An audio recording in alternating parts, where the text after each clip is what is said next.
22 April 2008 या दिवशी मी हा यूट्यूब चॅनल सुरू केला आणि योगायोग असा की 22 एप्रिल 2025 म्हणजे आज आपल्या चॅनलचे 32,000 सबस्क्रायबर्स झालेले आहेत. आपल्या या चॅनलने, आपल्या या कुटुंबाने हा टप्पा पार केलेला आहे.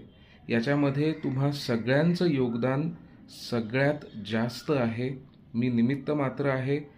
माझी केवळ आवड म्हणून मी हा चॅनल सुरू केला होता. मलाही वाटलं नव्हतं की हा टप्पा माझा चॅनल हे आपलं कुटुंब पार करू शकेल. पण हे तुमचे आशीर्वाद आहेत, प्रेम आहे की आपल्या कुटुंबाला हा टप्पा पार करता आला. आपल्या चॅनलचे 32,000 सबस्क्रायबर्स झालेले आहेत. आपलं कुटुंब मोठं होत आहे. थोडक्यात सांगायचं तर 32,000चं आपलं कुटुंब झालेलं आहे. धन्यवाद.